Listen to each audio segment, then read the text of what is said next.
গোটা পৃথিবীর মাটিতে কোনো ঘর ছিল না, বাড়ি ছিল না, অট্টালিকা ছিল না। ঘর করে বাস করে একমাত্র মানুষ নামে প্রাণী। বাকি প্রাণীদের ঘরের প্রয়োজন হয় না, তারা জঙ্গলে গর্তে কাটিয়ে নেয়।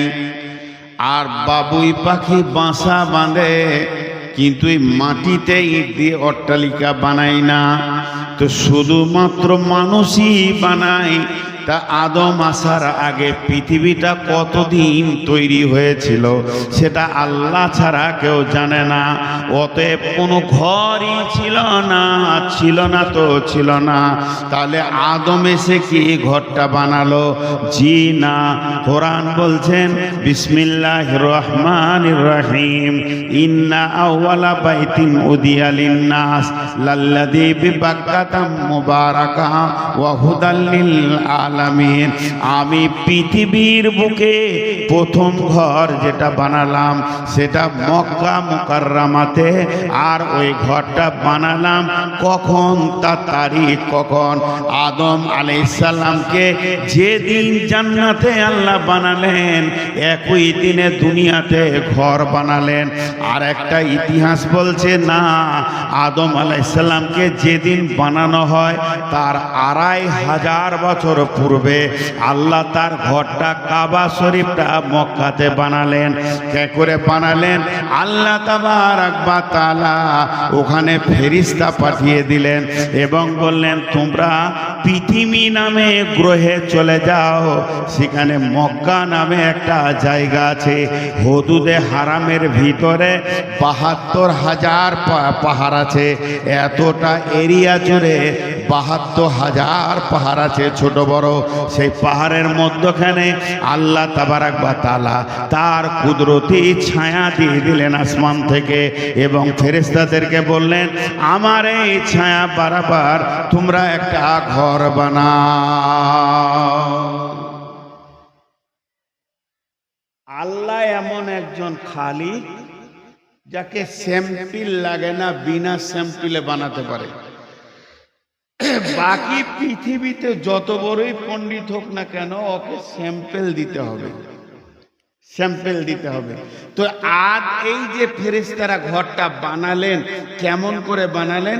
এরকম দেওয়াল দিয়ে উঁচু করে জানালা দরজা তাক যেমন একটা ঘরকে বানানো হয়, জি না, এরকম বানাতে পারেনি। তারা কি করলো?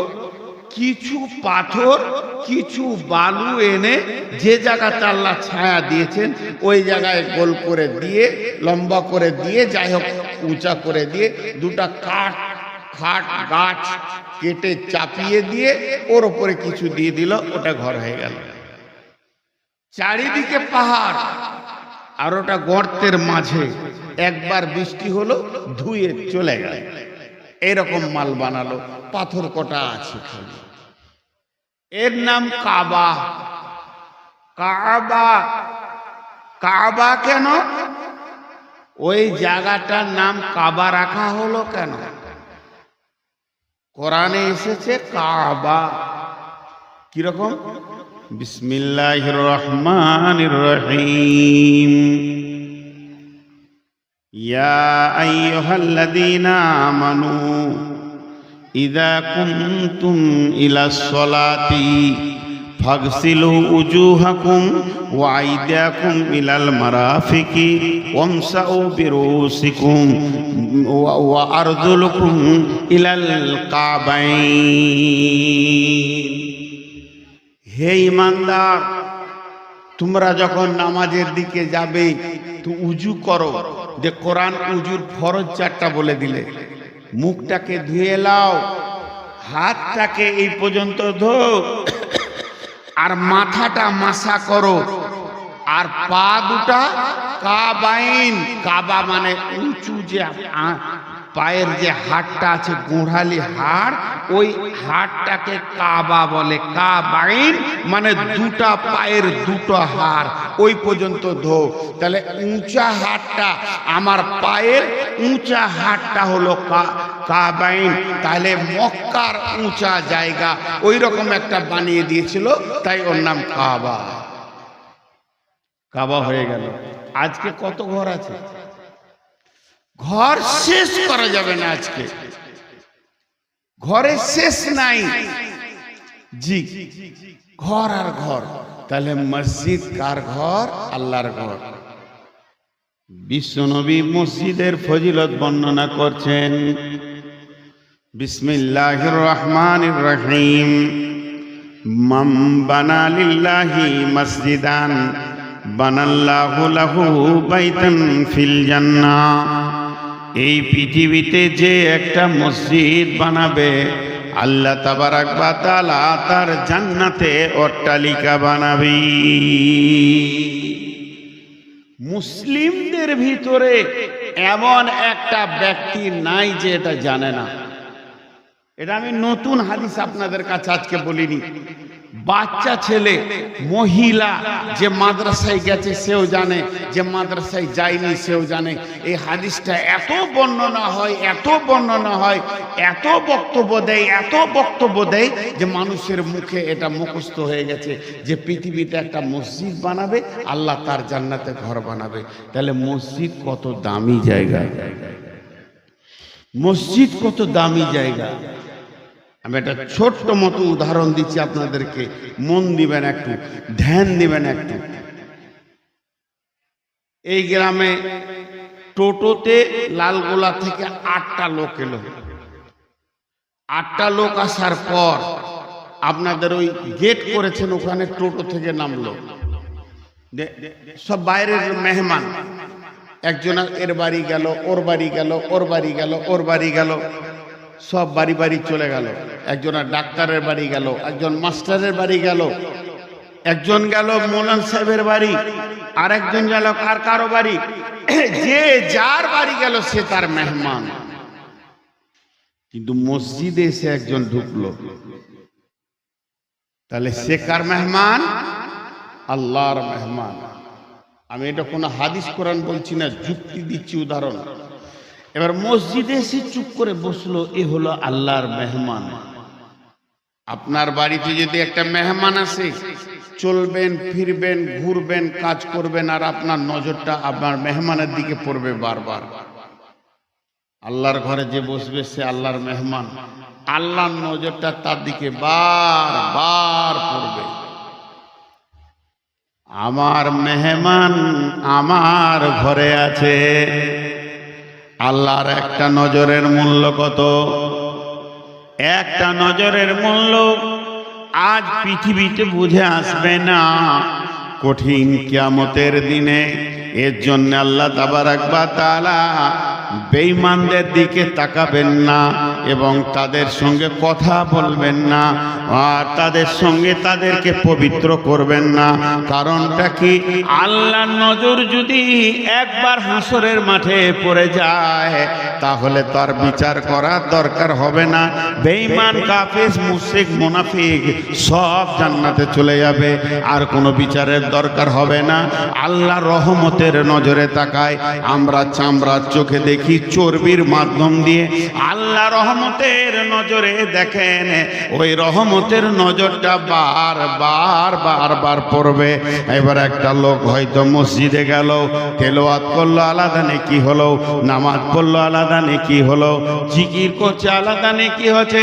যদি কিছু না করে, লোকটা শুধু বসে মসজিদে বসে থাকে চুপ করে, যতক্ষণ বসে থাকবে অতক্ষণ আল্লাহ রহমতের নজর তার দিকে পড়বে, তার গুনাহ মাফ হবে, একদিকে নেকি লেখা হবে। আল্লাহ তাবারাক ওয়া তাআলা ওই ঘরটা এত সুন্দর বানিয়েছেন, এর নাম দিয়েছেন মসজিদ। মসজিদ আল্লাহর ঘর। আর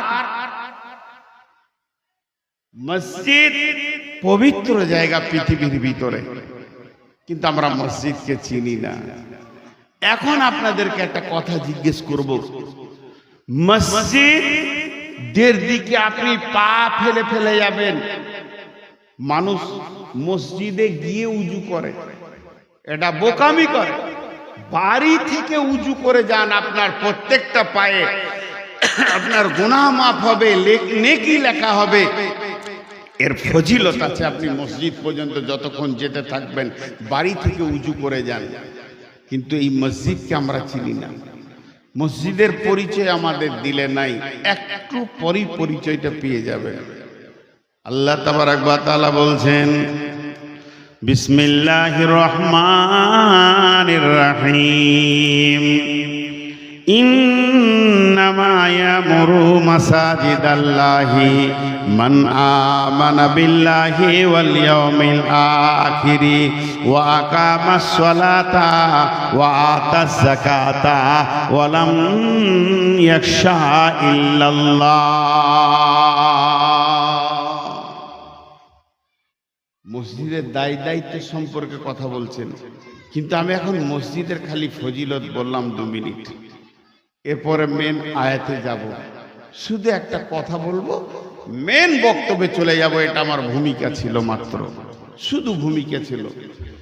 এবার একটা কথা বলে নি, এতক্ষণ যা বুঝলাম, মসজিদ হলো ভালো জায়গা, মসজিদ হলো পবিত্র জায়গা, আর মসজিদে বসে আল্লাহকে ডাকবো, এর থেকে দামি জায়গা পৃথিবীতে নাই।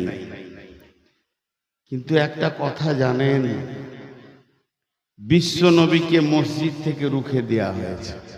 এবার উল্টো বলছি, কেন?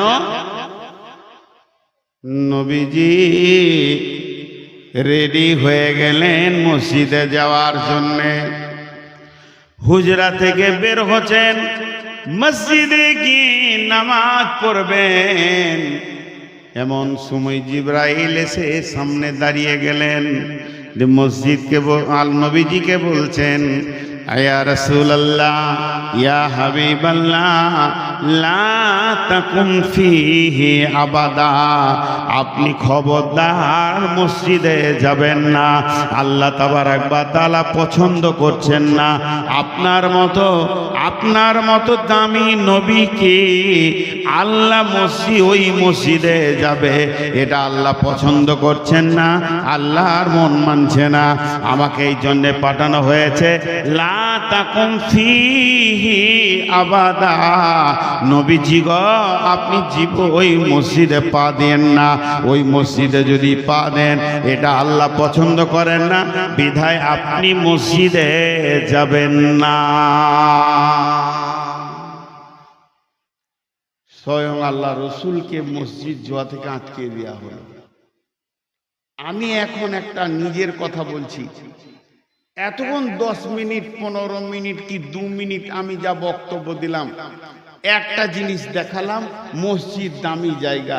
পৃথিবীতে প্রথম এসেছে আল্লাহর ঘর কাবা শরীফ, আর সেই কাবা শরীফ আসার পর, সেই হারাম শরীফ আসার পর, ওটাকে কাবা শরীফ ঘোষণা করার পর বিশ্বে মসজিদে ভর্তি হয়ে গেল, পৃথিবীর কোণে কোণে কোণে কোণে মসজিদ হয়ে গেল। আর সেই পবিত্র জায়গা মসজিদকে বানানোর জন্যে আজকে এই মিরপুরের কমিটি উঠে পেরে মেহনত দিয়ে আপনারা এই আঞ্জাম দিয়েছেন জলসা, যে আমাদের মসজিদকে আরো সুন্দর করতে হবে, আরো কিছু মডেলাইজ করতে হবে, আরো কিছু করতে হবে, ভালো কাজে এগিয়ে যাচ্ছেন। আর ওই জায়গাতে আমার একটা বক্তব্য আপনাদের কাছে হাজির হয়েছে।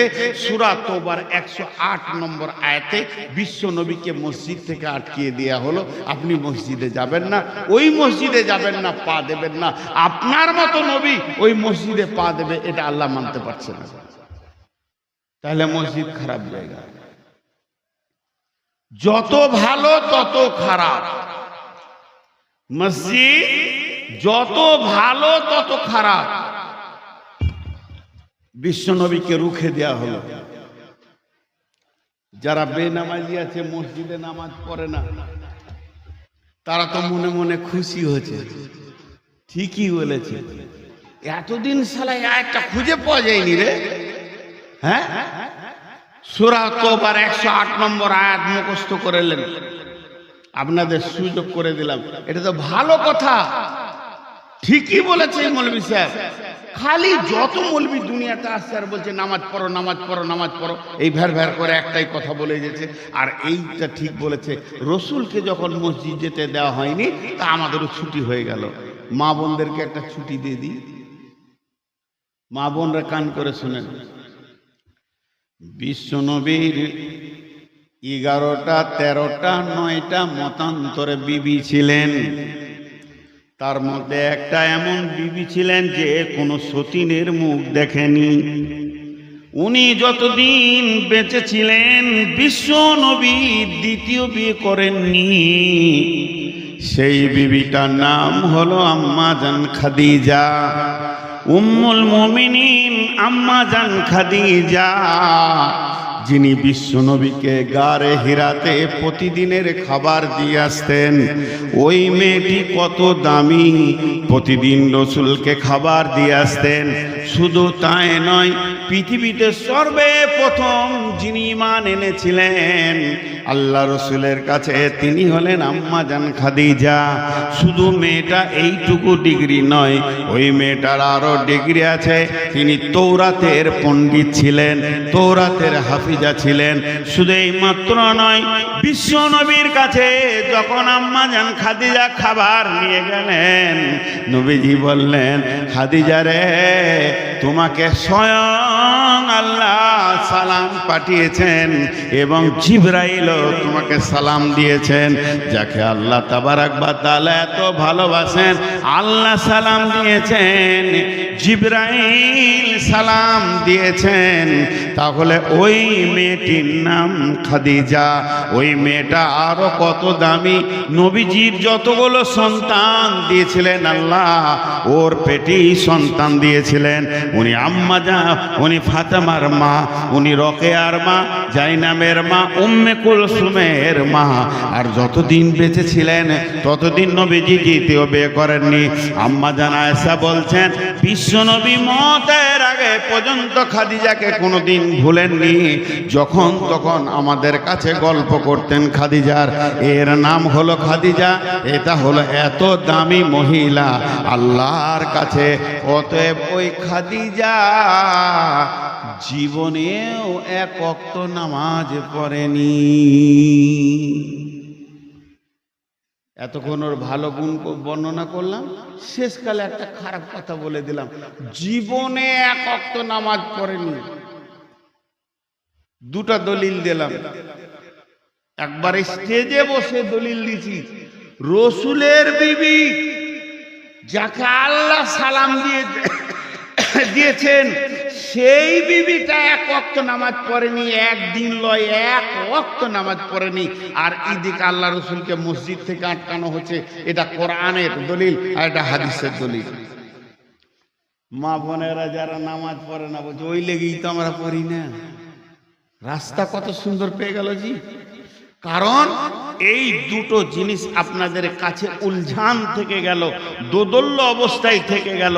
এর উত্তর নিতে গেলে একটা সাবজেক্ট আছে পৃথিবীতে, সেই সাবজেক্টটার নাম হলো ইতিহাস। ইতিহাস মানুষের কি কাজ করে? ভূগোল পড়লে পৃথিবীটা জানবো, সায়েন্স পড়লে অনেক কিছু জানতে পারবো। লাইফ সায়েন্স আছে, আর কিছু আছে, আর কিছু আছে, এগুলো বিভাগ আছে। আমি যদি আর কিছু ইংরেজি পড়ি তারও একটা জ্ঞান হবে। বিজ্ঞানে জ্ঞান হলো, ভূগোলে জ্ঞান হলো, সাহিত্যতে জ্ঞান হলো, পদ্যতে জ্ঞান হলো, গদ্যতে জ্ঞান হলো, সবে জ্ঞান হলো। ইতিহাস পড়ে কি লাভ আছে? ইতিহাস মানুষের কোনো উপকারে আসে? কথা বলেন, উপকারে আসে? কে বললো উপকারে আসে? কখন কি ঘটে গেছে ওটা এখন পরে লাভ কি হবে? 300 বছর আগে কি ঘটেছে ওটা এখন পরে কি লাভ হবে? ইতিহাস মানুষের কোনো কাজে আসে? জি বলেন, কোনো কাজে আসে না। এখনই যদি দুজন ঝগড়া করে, আপনার সঙ্গে আমার ঝগড়া হয়েছে, আজ থেকে 30 দিন আগে, আজকে বিচার বসেছে লোক, আজ থেকে 50 দিন আগে, 2 মাস আগে, 5 মাস আগে আর দুজনাতে অনেক ঝগড়া করেছি। আজকে 50টা লোক জ্ঞানী ব্যক্তি, শিক্ষিত, আল্লাহওয়ালা, দিনদার, পরেজগার, আলেম ওলামা বিচারে বসেছে, আর আমরা দুজন বাদী বিবাদী বসে আছি। তখন এবার কথা শুরু হলো, হাজি মৌলভী সাহেব কি হয়েছিল বলো। এবার আমি শুরু করলাম, ও আগে আমাকে গাল দিয়েছে, ও তখন বলছে ও আমাকে আগে মেরেছে। এই যখনই কথা তুলবো সমস্ত লোক ফার্স্ট একটা কথা বলবে, পূর্বের কথা ছেড়ে দাও, যা ঘটে গেছে পূর্বের কথা তুলে লাভ নাই, পূর্বের কথা তুললে ঝামেলা মারা যাবে না, অতএব এখন যা হয়েছে একে অপরকে মাফ করে দাও। পূর্বের কথা কোনো কাজে লাগে? কথা বলে না, চুপ করে আছেন। কাছি বাংলাদেশ আর বাংলাদেশের লোক এত সুন্দর উত্তর দেয়, আপনারা দিচ্ছেন না। পূর্বের কথা কোনো কাজে লাগে না। বলেন এখন ঠিক না ভুল? যারা ঠিক বলছেন তারা আমাকে 20,000 টাকা ধার দেন। চাইতে গেলেই বলবো যা ঘটে গেছে ঘটে গেছে, বলা কথা তুলে লাভ নাই। ছাড়বেন? ইতিহাস 4টা কাজে লাগে, ভালো করে শুনেলেন। ইতিহাস প্রেরণা দেয়, ইতিহাস ভবিষ্যৎকে সাবধান করে, আর ইতিহাস কোনোদিন মানুষকে মাফ করে না, আর ইতিহাস পরিস্থিতিকে কন্ট্রোল করে। 4খানা কাজে লাগে। আপনি যখন ইতিহাস পড়বেন, ইতিহাসটা শুধু স্কুলে নাই, ইতিহাস শুধু কলেজে নাই, বিশ্ববিদ্যালয়ে নাই, ইতিহাস মক্তবে আছে, মাদ্রাসাতে আছে, এমনকি কোরআনের ভিতরও ইতিহাস আছে। গোটা কোরআনের ভিতরে 10 পারা ইতিহাস আছে, বা ইতিহাসের 2টা ভাগ, একটা হলো সোনালী ইতিহাস আর একটা হলো কালো ইতিহাস। কোরআনের ভিতরে 2টা ইতিহাস আছে, একটা আছে ফেরাউন নমরুদ হামানের কথা, এগুলো হলো নোংরা ইতিহাস, আর একটা হলো মুসা ঈসা হারুন দাউদ সুলাইমান নবী মুহাম্মদ সাল্লাল্লাহু আলাইহি সাল্লামের কথা, এগুলো হলো সোনালী ইতিহাস। ইতিহাস যদি নোংরা হতো, ইতিহাস যদি কাজে না লাগতো, আল্লাহ রাব্বুল আলামিন তার কালাম পাকের ভিতরে ইতিহাস আনতেন না। ইতিহাস 4টা কাজে লাগে, কান করে শুনেলেন। 1 নম্বর হলো ইতিহাস ভবিষ্যৎকে সাবধান করে। তুমি বেশি ফেরাউনের মতো চলো না, ফেরাউন পর্যন্ত তাবাহ হয়ে গেছে আল্লাহর কাছে। ইতিহাস বলে দেবে তুমি ভবিষ্যৎ কি হবে। ইতিহাস পড়ে দেখো, ফেরাউনের মতো অবাধ বিচরণ করনে ওয়ালা পৃথিবীর বুকে কেউ ছিল না। আজকের যত ফেরাউন 2 চোখে দেখছেন, এরা ওই ফেরাউনের মতো ফেরাউন। সেই ফেরাউন আজও ডাক মেরে বলছে, হুঁশিয়ার হয়ে যা, যেদিন আল্লাহ ধরবে সেদিন তুই বুঝতে পারবি বাড়াবাড়ির কি মাস্তানির কি ফল। অতএব ইতিহাস ভবিষ্যৎকে সাবধান করে। আর ইতিহাস 2 নম্বর কাজে লাগে, ভবিষ্যতের প্রেরণা বাড়ায়। ঈসা মুসা হারুন দাউদ সুলাইমান নবী মুহাম্মদ সাল্লাল্লাহু আলাইহি সাল্লাম এবং সাহাবারা রাদিয়াল্লাহু আজমাইনদের ইতিহাস যখন পড়বেন, ভিতরটা আনন্দ হবে, ভিতরটা মজবুত হবে, নিজের জীবনের লক্ষ্যটা খুঁজে পাবো। না আমি এরকম হব, ফেরাউন হব না, বরং আমি মুসা হব, আমি হারুন হব, আমি দাউদ হব, আমি সুলাইমান হব। আমি আমার জীবনটা আবু হুরায়রার মতো বানাবো, আবু বাকারের মতো বানাবো। এই প্রেরণাটা ইতিহাস আপনাকে দেবে। ইতিহাস 3 নম্বর, পৃথিবীর মানুষ মাফ করে, আল্লাহ মাফ করে দেয়, কিন্তু ইতিহাসের পাতাতে মাপ নাই। ইতিহাস মাফ করে না। কেন মাফ করে না? ইতিহাস খুব সাবধান। ইতিহাসকে মুছার ডাস্টার আজ পৃথিবীতে তৈরি হয়নি। একটা উদাহরণ দিলে বুঝতে পারবেন। আমি আপনাদের মসজিদের ইমাম, আমার ভাষা, চলা ফেরা, ওঠার পরেশগারি দেখে গোটা গায়ের লোক মসজিদের টাকা পয়সা আমার হাতে দিয়ে আমাকে গায়ের হিরো বানিয়ে দিয়েছে। সমস্ত হিসাব আমার কাছে। 5 বছর কোনো হিসাবই লাইনি। একদিন হিসাবে বসেছে গায়ের লোক আমাকে দিয়ে, হিসাব করতে করতে করতে করতে 5 বছরের হিসাব টানতে টানতে 20,000 টাকা আর মিলছে না। 20,000 টাকা মিলাতে পারছি না, গোলমাল হয়ে গেছে। শেষকালে প্রমাণ হলো কি, আমি চোর। প্রমাণ হলো নূর মোহাম্মদ চোর। গায়ের লোক বলছে চোরকে আর ইমাম রাখবো না, দিলে তেরে আমাকে হিসাব লিকাস কেড়ে নিয়ে তেড়ে দিলে, বললে আর প্রচার করে লাভ নাই, আপনি আগামী শুক্রবার জুমাটা পড়িয়ে দিয়ে চলে যান, মসজিদ অন্য দেখেলেন, আমরা ইমাম দেখে নিই, ঝামেলা করে লাভ নাই। চলে গেলাম আমি আমার জায়গায়। এই 6 মাসের ভিতরে 12টা ইমাম চেঞ্জ হয়ে গেল, টিকছে না। আবার গায়ের লোক বসলে, বসে বলছে 20,000 টাকার গোলমালটা ভুলও হতে পারে, তো ছেড়ে দাও, মাফ করে দাও, ওকেই ডাক। আমাদের গায়ে ওই ইমামটা 30 বছর থাকলো, ও থাক।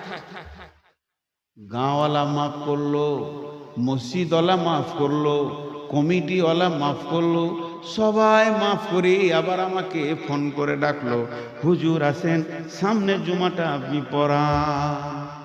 আমি এলাম, জুমা বললাম, কি ব্যাপার গো? যা হয়ে গেছে হয়ে গেছে, ওটা হিসাবের গোলমালি হতে পারে, ছেড়ে দেন, মসজিদটা আপনি চালান। আবার মসজিদ চালাতে লাগলো। ঠিক 1 বছর হলো, আপনার বেটির বিয়ে দিয়েছেন পণ্ডিতপুরে, বিহাই এসছে তার বহুমাকে আনতে, একবারে গাড়ি করে, আর জুমার দিন। আর আমি মসজিদে খুব খুতবা দিচ্ছি, খুতবা শুনে বিহাইয়ের জানটা ঠান্ডা হয়ে যায়। মৌলবি কত সুন্দর রে, এদের মৌলবি কত সুন্দর বায়ান দিচ্ছে রে। দুপুর বেলা একসাথে খেতে বসেছেন, খাওয়া দাওয়া করে আপনার বেটিকে বিহাইয়ের সাথে দিয়ে বিদায় দিবেন। তো বিহাই ভাত খেতে খেতে বলছে, জান জুড়িয়ে গেল রে ভাই খুতবা শুনে। আমাদের মৌলবিটা ভ্যাড় ভ্যাড় করছে, খুতবা দিতে পারে না, মৌলবিটা কত সুন্দর গো। তখন আপনার বিয়াই আপনাকে উত্তর দিছে, জি ওর প্রায় 40 বছর থাকা হয়ে গেল, খালি মাঝে একবার 20,000 টাকা চুরি করেছিল। এইটা মুছতে কেউ পারে। ফেরাউন আজ রয়েছে মিশরে, বেঈমানের ইতিহাস, কোরআনে বেঈমানটা কেউ মুছে দিতে পারেনি। এখানে কালু ডাকাতের বাস, এই মিরপুরে কালু ডাকাত বাস করে। সে মরে যাবে, পচে যাবে, হাড্ডি পচে যাবে, তার চিহ্ন পৃথিবীতে থাকবে না, কিন্তু ইতিহাস থেকে যাবে। এই গ্রামে একটা কুখ্যাত ডাকাত ছিল। তাহলে ইতিহাস 3টে কাজে লাগে। 1 নম্বর হলো ভবিষ্যৎকে সাবধান করে, 2 নম্বর হলো ভবিষ্যতে প্রেরণা বাড়ায়, 3 নম্বর হলো ইতিহাস মাফ করতে জানে না, আর 4 নম্বরে হলো ইতিহাস পরিস্থিতিকে কন্ট্রোল করে। তাহলে চলেন ওই কথাটা আগে বলি। বিশ্বনবীকে কেন মসজিদ থেকে রুখে দেওয়া হলো? বিসমিল্লাহির রহমানির রহিম। ওয়াল্লাযীনা ইত্তাখাযু মাসজিদান জিরারা ওয়া কুফরা তাফরীকাম বাইনাল মুমিনি ওয়া ইউমলিম বাইনাল মুমিনি ওয়া ইরসাদাল লিমান হারাবাল্লাহা ওয়া রাসূলাহু মিন ক্বাবলু ওয়া লা ইয়াহলিফুন্না ইন আরাদনা আলাল হুসনা ওয়াল্লাহু ইয়াশহাদু ইন্নাহুম লাকাযিবুন।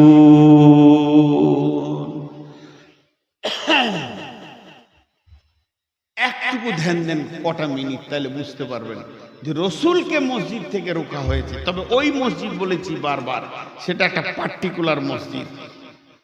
আল্লাহ রসুল নবুয়তি ছিলেন 23 বছর, 63 বছরে উনি ইন্তেকাল করেছেন, 40 বছরে উনি নবুয়তি পেয়েছেন।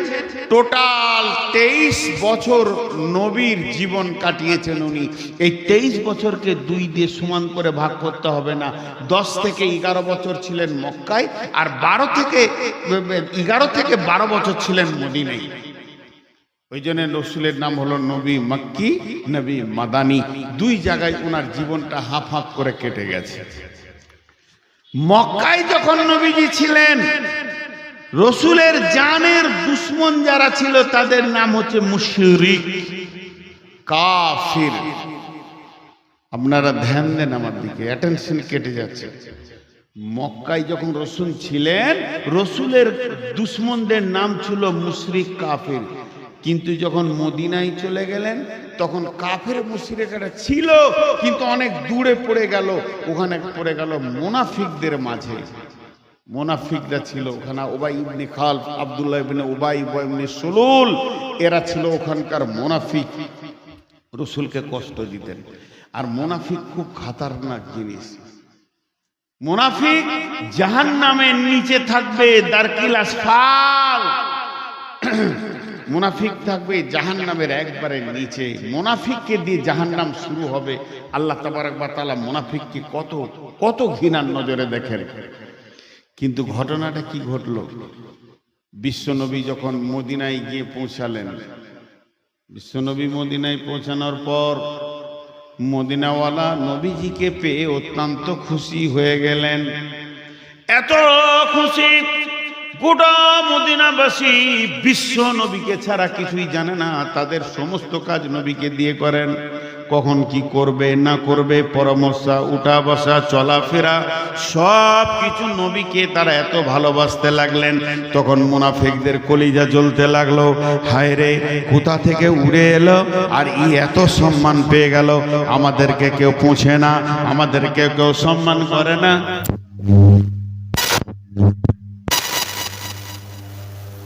গেল নাকি?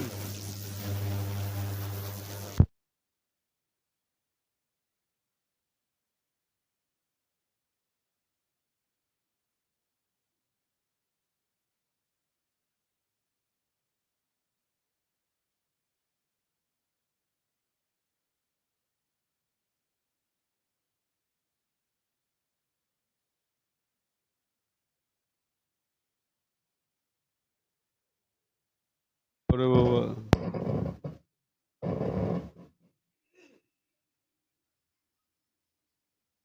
বসেন বসেন। বিশ্বনবী যখন মদিনায় আসলেন, ইতিহাসটা 2 মিনিট শুনেন, ইতিহাসে যে কি মূল্য আছে দেখেন। তখন মদিনার মুনাফিকদের ভিতরটা জ্বলতে লাগলো। আপনাদেরকে একটা কথা জিজ্ঞেস করছি, উত্তর দিবেন কিন্তু, এই আশা করে জিজ্ঞেস করছি।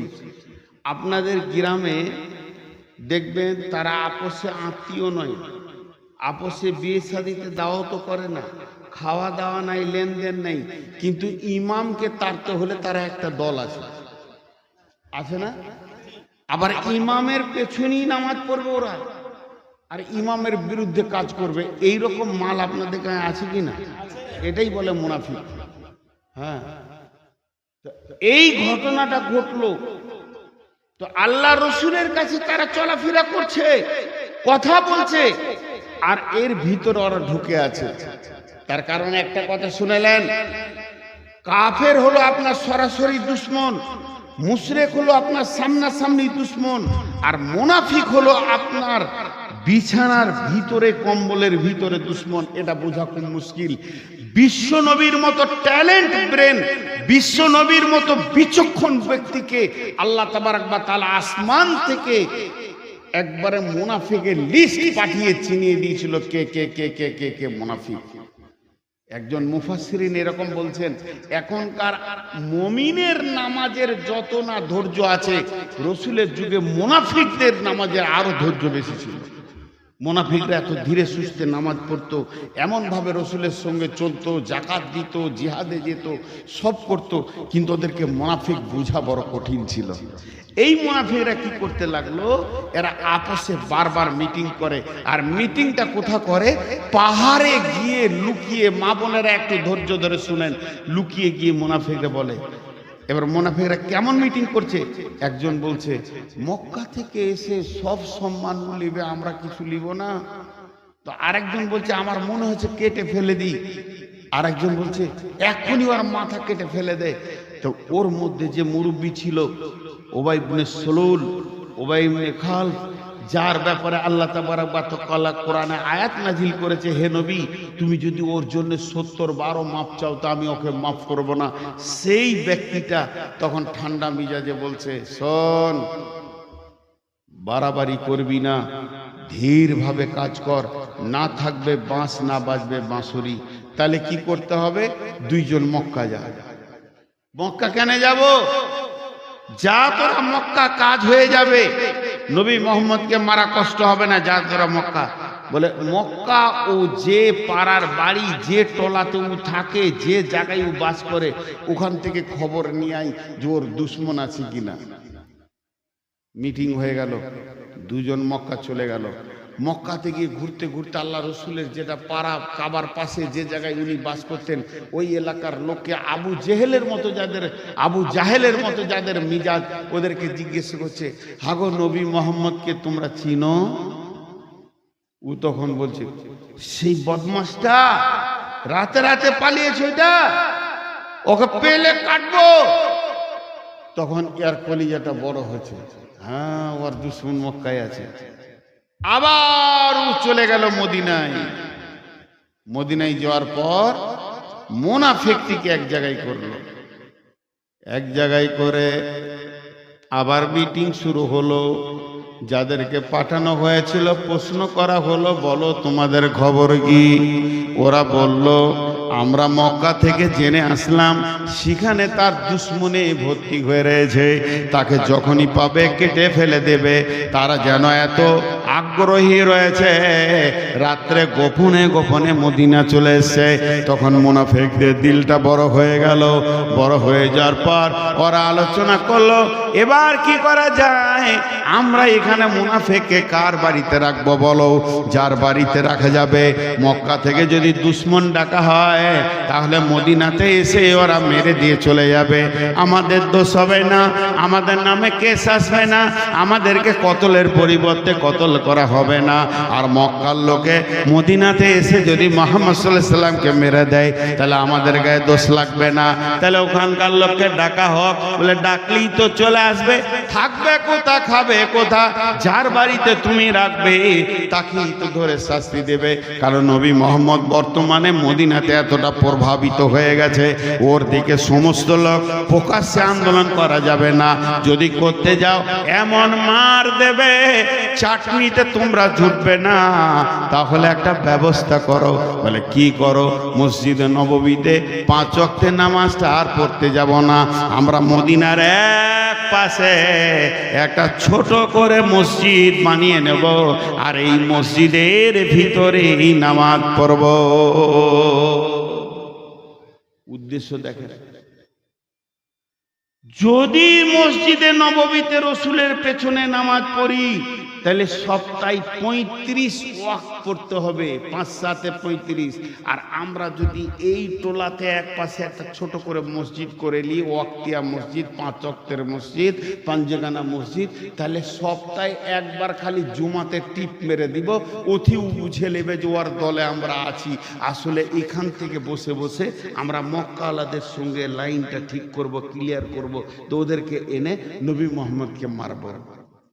চল মসজিদ কর, নিয়তটা খালি দেখেন কি, চ মসজিদ কর। লেগে গেল হুটচুটিয়ে মসজিদ, তখনই কাঠ খুঁটা দিয়ে একটা মসজিদ করে দিলে, মসজিদ তো হয়ে গেল। চট করে মসজিদ হতে সময় লাগলো না, কাঠ খোটাতে মসজিদ তো চাটাই ফাটাই দিয়ে হয়ে গেল। তো এবারে আজান দে, উদ্বোধন কর। বলছে, হ্যাঁ রে, এই মক্কা মদিনাতে আমরা বাস করব, আর মদিনাতে রসুল একটা মসজিদ করেছে, আর একটা দ্বিতীয় মসজিদ মদিনাতেই হবে, আর নবী মুহাম্মদ সাল্লাল্লাহু আলাইহি সাল্লাম জানবে না, ওকে দিয়ে ওটা উদ্বোধন করা হবে না। তাহলে তো লোক মানবে না, আমাদের মসজিদকে পৌঁছবে না, এখানে কেউ নামাজ পড়তে আসবে না, এটাকে মসজিদ বলে কেউ মানবে না। তাও তো বটে। তাহলে ওকে ডেকে একবার নামাজটা শুরু করে নি, উদ্বোধন করে নি। আমাদের বর্ধমানের মেয়েরা একটা কথা বলে, ওই যে সিলের পাটা আছে, যে পাটা, আর একটা হচ্ছে নোড়া। গোলটা হলো নোড়া, যেটা দিয়ে বাঁটে, আর যেটা ফেলে রাখে ওইটা পাটা। এখনকার ছেলেরা বুঝবে না, এখন সব মেশিন হয়ে গেছে। তো ওইটাকে বলে নোড়া। বলে যার পাটা তারই নোড়া, তার ভাঙবো দাঁতের গোড়া। ওই নবী মুহাম্মদ সাল্লাল্লাহু আলাইহি সাল্লামকে মারার ব্যবস্থা করা হচ্ছে, আর ওকে দিয়ে সের ঘরটা উদ্বোধন করছে। কত ওদের কুবুদ্ধি। এবার দুইজন গেল আল্লাহ রসুলের কাছে দাওয়াত দিতে। দাওয়াত দিতে আপনারা যেমন জালসার দাওয়াত দিয়েছেন লোককে, ওরকম দাওয়াত দিতে গেল। আল্লাহ রসুল ভিতরকার খবর কি জানে? বলছে, হুজুর, বলে কি, আমাদের টোলাতে একটা মসজিদ বানিয়েছি, আর দিলটা খুশি হয়ে গেল। নতুন মসজিদ? হ্যাঁ। তোমরা কদিনের মুসলমান গো, এত তাড়াতাড়ি মসজিদ করতে পারলে? বলে, জি, আমাদের মনটা চাইছে একটা মসজিদ করব, অত দূরে 5 ওয়াক্ত আসতে কষ্ট হচ্ছে, তো জুমাটা আপনার এখানে পড়বো, আমরা একটা মসজিদ বানিয়েছি, তা আমাকে কি করতে হবে? নবীজি বলছে, আপনি মসজিদটা খালি উদ্বোধনটা করে দেন। নবীজি বলেন, যাবো যাও। নবীজি যখনই বলে দিলেন যাবো যাও, তোমরা মসজিদ রেডি করো, আমি যাব। এই কথা যখনই বলে দিলেন মুনাফিকরা খুশি হয়ে গেল। তাহলে আমাদের আসল কাজটা উদ্দেশ্য সাধ্য হয়ে গেল। এবার এই জায়গাতে মক্কার বেঈমানদেরকে এনে রাখবো, এই মসজিদে থাকবে, খাবে, আমরা খালি রুটিটা পৌঁছে দিব, খাবে, থাকবে। আর রসুলকে যখন একা একা পেয়ে যাবে, মার্ডার করে চলে যাবে, তাহলে আমাদের নেতৃত্ব আবার ফিরে আসবে। এই বলে এখন মসজিদটা বানানো হলো। নবীজি এই মসজিদে নামাজ পড়ার জন্যে, নবীজি ওখানে উদ্বোধন করার জন্যে যখনই বাড়ি থেকে বের হয়েছেন, এমন সময় জিবরাইল আমিন চলে এসে আল্লাহ তাবারক ওয়া তাআলা বলেন, জিবরাইল যাও, তুমি আমার নবীকে আটকে দাও। জিবরাইল আমিন এসে সামনে দাঁড়িয়ে গেলেন, সূরা তওবার 7 নম্বর আয়াত পড়তে শুরু করলেন। বিসমিল্লাহির রহমানির রহিম। ওয়াল্লাযীনা ইত্তাখাযু মাসজিদান জিরারা ওয়া কুফরা তাফরীকাম বাইনা মিনাল মুমিনি ওয়া ইরসাদাল লিমান হারাবাল্লাহা ওয়া রাসূলাহু মিন কাবলু ওয়ালা ইয়াহলিফুন্না ইন আরাদনা ইল্লাল হুসনা ওয়াল্লাহু ইয়াশহাদু ইন্নাহুম লাকাযিবুন। হে নবী, খবরদার ওই লা তাকুম ফি হাবদা, ওই মসজিদে আপনি পা দেবেন না। ওই মসজিদটা ওরা জিদের বশবর্তী করেছে, কুফরি তাড়নাই করেছে, ওদের জিদ তাড়না এবং তোমার প্রতি হিংসা বিদ্বেষ করে করেছে। ওরা তো পূর্ব থেকেই আল্লাহর দুশমন, রসুলের দুর্বল।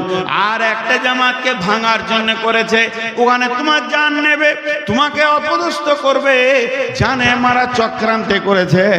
এবং ওরা হলো জামাতকে ভাঙার জন্য করেছে। ওরা মুমিনের দুশমন, ওরা আল্লাহর দুশমন, ওরা দ্বীনের দুশমন, রসুলের দুশমন। আর ওদেরকে যদি আপনি জিজ্ঞেস করেন কেন মসজিদ করেছো, আপনি যতবার জিজ্ঞেস করবেন ততবার কসম খাবে, আল্লাহু লা ইয়াহলিফু ইন আরাদনা আলাল হুসনা। ওরা কসম করে বলবে, আল্লাহর কসম বলছি ভালো কাজ করেছি, মসজিদ করেছি। আল্লাহর কসম করে বলছি ভালো কাজ করেছি, মসজিদ করেছি। কিন্তু আল্লাহ সাক্ষী দিচ্ছে, এটা কোনো মানুষের সাক্ষী দেয়নি, এটা ফেরেশতাতে সাক্ষী দেয়নি, স্বয়ং আল্লাহ দিচ্ছে। আল্লাহু ইয়াশহাদু ইন্নাহুম লাকাযিবুন। ওরা মিথ্যুক, ওরা মিথ্যুক, ওরা মিথ্যুক। খবরদার এই মসজিদ আপনি পা দেবেন না, এই মসজিদগুলো থেকে মুমিনরা বাঁচবি। প্রথম যখন বলেছিলাম রসুলকে মসজিদ থেকে আটকে দেওয়া হয়েছে, তখন আপনাদের মনে অনেক প্রশ্ন আসতে পারে, নবীজিকে মসজিদে পা দিতে দেয়নি। এখন ইতিহাস খুলে গেল, ওই মসজিদটা মসজিদ নয়, বরং মুনাফিকরা নাম দিয়েছিল মসজিদ। ওই মসজিদটা ছিল রসুলকে মারার চক্রান্ত। এই জন্য আল্লাহ ওখানে পা দিতে মানা করলেন। জিদের বশবর্তী হয়ে কুফরির তাড়নায় যদি আজও মসজিদ বানানো হয় তো কবুল হবে না। এই মসজিদ চলছে, হঠাৎ ঝগড়া হলো। একটা মসজিদে দুটো মুমিনের ঝগড়া হওয়াটা খারাপ নয়, হতেই পারে, হতেই পারে। একটা মায়ের পেটে এক রাস্তাতে পৃথিবীতে 4 ভাই আসছে, একটা বোটাকে 4 ভাই চুষছে, চুষে বড় হয়ে বাপের দেয়া একটা ঘরের দরজায় 4 ভাই ঢুকলো। প্রাইমারি স্কুল ছিল, কলেজ ছিল, হাই স্কুল ছিল, মাদ্রাসা, মক্তব, মসজিদ, যত জোয়াশা করেছে, ছোট প্রাইমারি থেকে ঘর, জোয়াশা, ঢোকা বার হওয়া, হাই স্কুল, কলেজ, ভার্সিটি।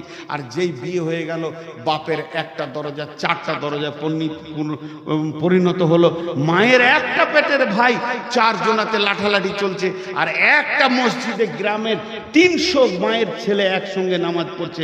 ঝগড়া হওয়াটা স্বাভাবিক, এটা অন্য কিছু নয়। কিন্তু ঝগড়া হয়ে জিদ করে দ্বিতীয় মসজিদ করা যাবে না, এটাই আল্লাহ ওই আয়াতে বলছে।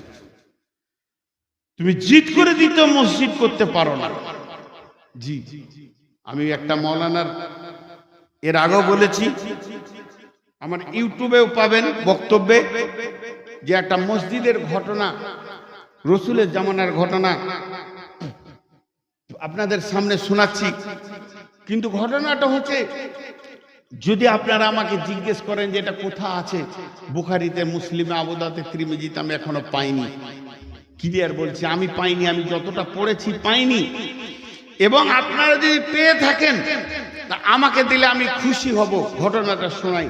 তাহলে আমি ঘটনাটা পেলাম কোথা? আমি পড়লাম না তো পেলাম কোথা? ভাইয়া, আমিও আপনাদের মতো শ্রোতা, আমি সব দিন বক্তা নই।